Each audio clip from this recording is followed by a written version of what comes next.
Hi guys, and welcome back to another video. Today we will be talking about my smart ring, the Oura 3.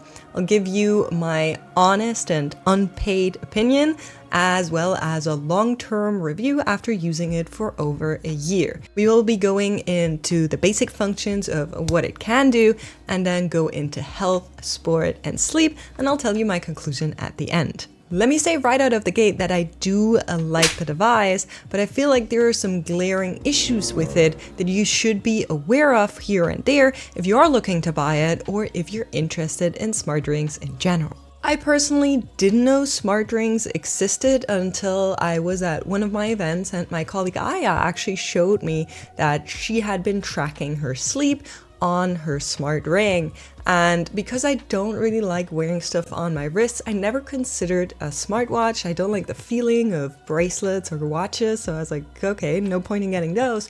But a ring was a different story, and so I decided to order straight away, got my size figured out, and sent it to me. The Oura 3 cost me €314. And if you want to use their app, you also have to pay for their subscription. In my opinion, the subscription is the whole damn point of the thing, so there's really no way around it as far as I'm concerned, and the subscription costs me $5.99 a month. You can also get a yearly subscription plan, which will save you 16 cents per month. Thanks, Oura. The subscription, like I said, includes the app, and all functions we'll be covering in this video. The longer you have it, the more it learns about you and the more detailed your data is going to be. And I think that's a really nice thing about that app. Now, the Oura 3 was superseded by the Oura 4 in the September of 2024, and they changed their price depending on what material you choose. The 3 comes in two shapes, round and round with a flat side, starting at €279, including 1 free month of the app, in up to 6 different colors, whereas the 4 comes only in the round shape, but in 6 colors as well, starting at $399 for the silver one, and it goes up to a whooping €549 for the gold or the rose gold option. The actual materials they use for the colors and metals are listed on their support website, but they range from DLC to PVD coatings. Unfortunately, that is a trend with their website. You get a lot of blah blah on the actual homepage, but only find real information when you dig into the forum and support pages. I think that's kind of sleazy, and I feel like they really have no need to do this, so it's really weird to me. Since I didn't get the upgraded Oura 4, because why should I? Let's be honest, I will only be talking about the Oura 3 functions in this video. The ring is very light, between 4 to 6 grams, depending on size, but it is rather thick with nearly 8 millimeters of height and nearly 3 millimeters of width. The battery life, according to Oura, is up to 7 days. In my experience, it's more between 5 to 6, depending on how you use it. More on that later. They also recommend to charge it over 30% before you go to bed, as you could possibly not receive any sleep data. I personally had it lower than 30% quite a lot of times, and I always receive data. In my experience, it only messes up on the data whenever it is close to dying. So you should charge it before sleep, but you don't need to charge it more than 30. That's nonsense. You can turn on flight mode to save some battery life, and you do need their specific charger to charge it, and it's nearly impossible to buy a replacement charger if you forget yours and you're abroad, for example. Each charger is individual to the ring size, and on Amazon, they actually cost up to €70 should you lose yours. There are some counterfeit chargers on the market for 10 to 30 bucks, but I'm not really sure how good they are, as I've never tested them and the reviews seem kind of mixed. The ring is very sturdy in my experience. I basically wear it for everything with a few exceptions, and while it does scratch, it still does its job wonderfully. If you are worried about scratches, you can get silicone covers for a few euro, but they will probably make your ring even thicker, and I personally had no interest in that. The connection to your smartphone is Bluetooth, and it uses sensors on the inside to track several things.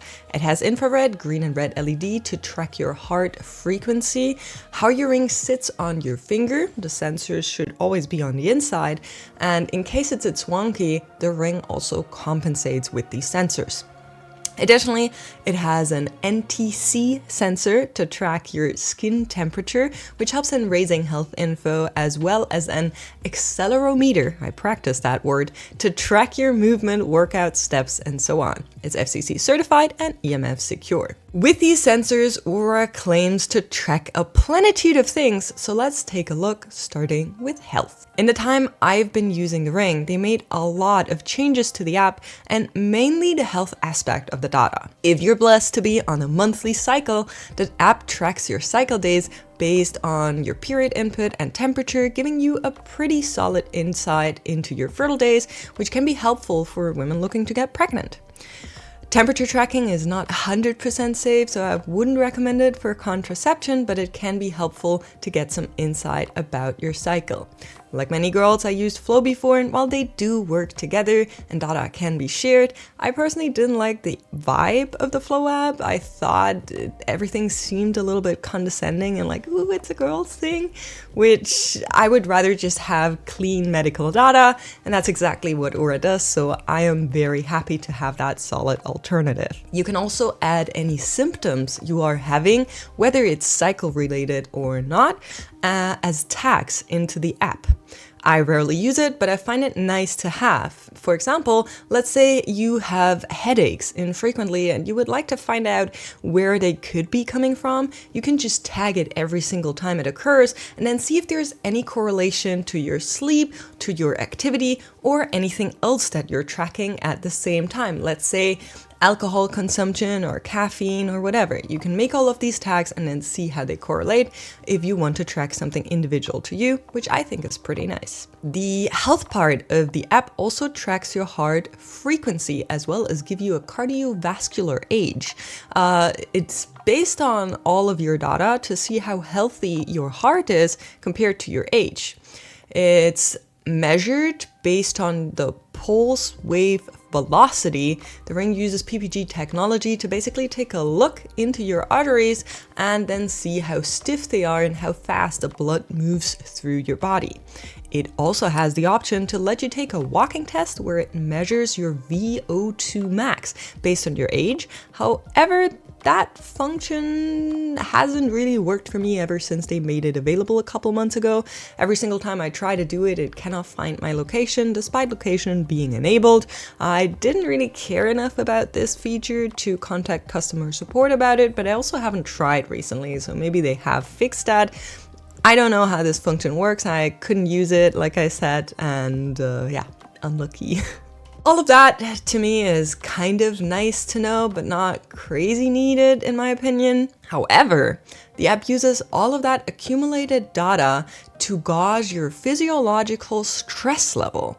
I love that function, let me tell you.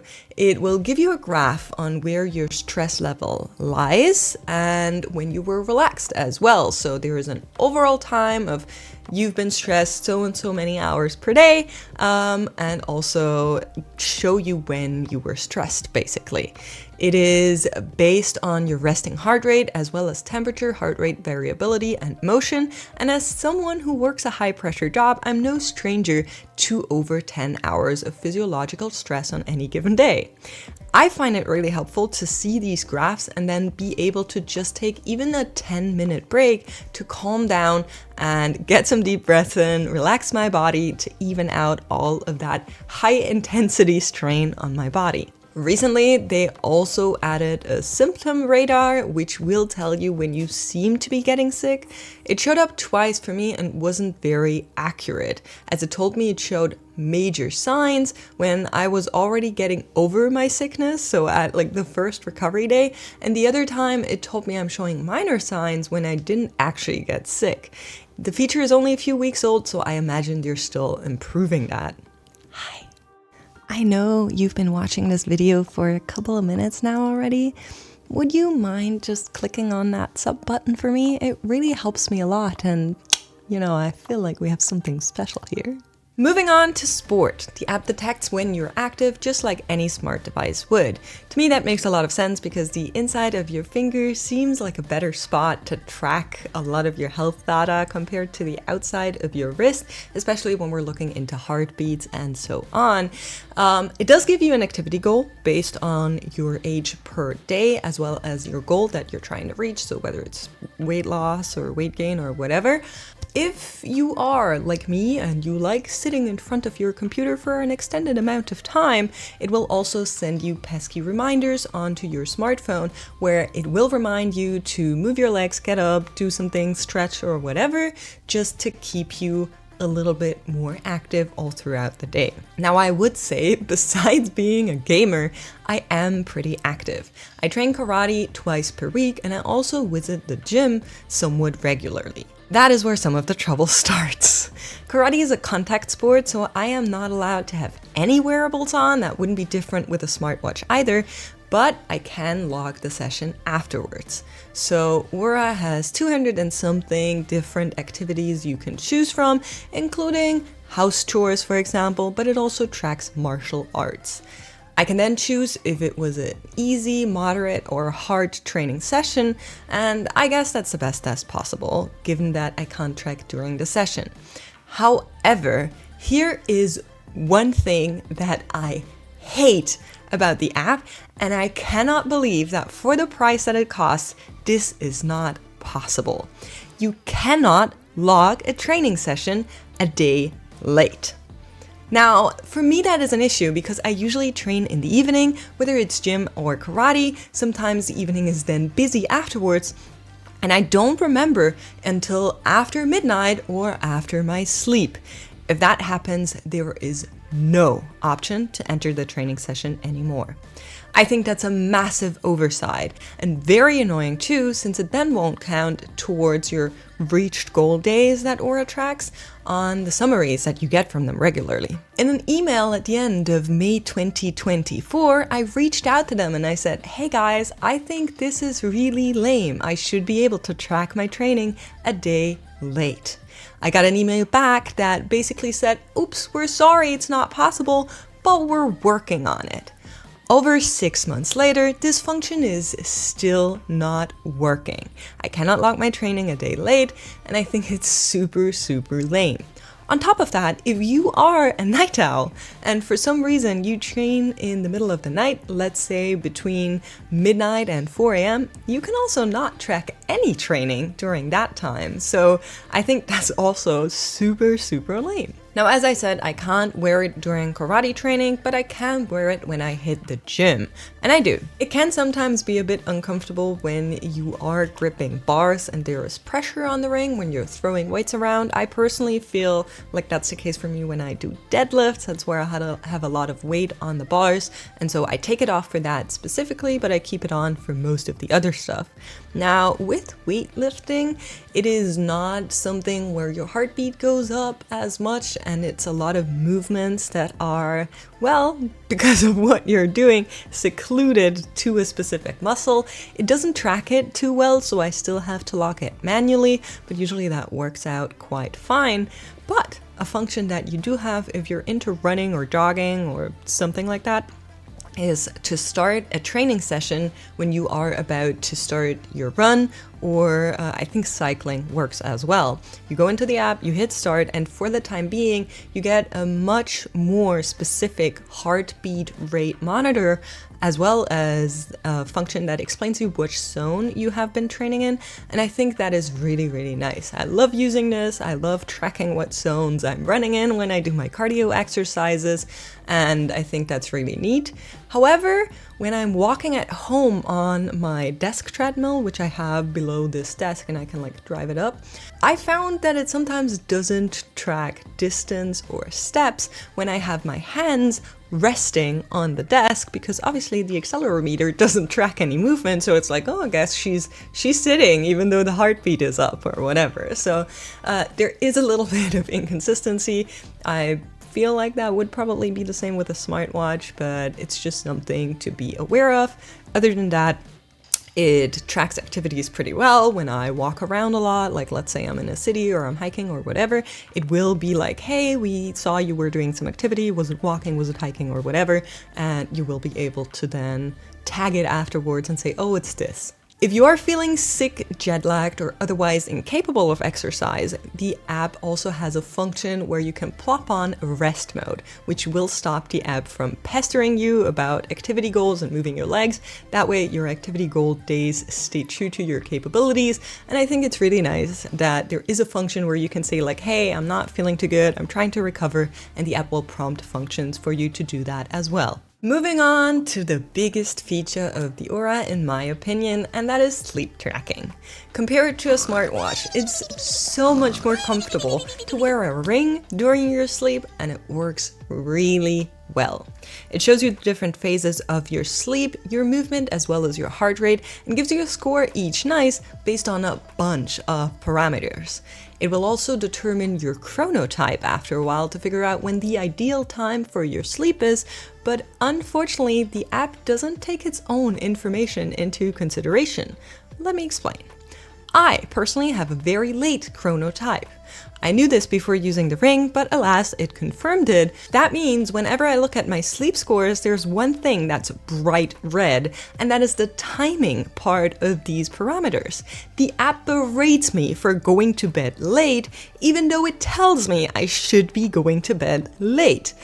It tracks down my sleep score every night, and I find it rather silly, to be honest, that you would have a feature that tells you when you should be going into bed and then not have the other parameter update based on that.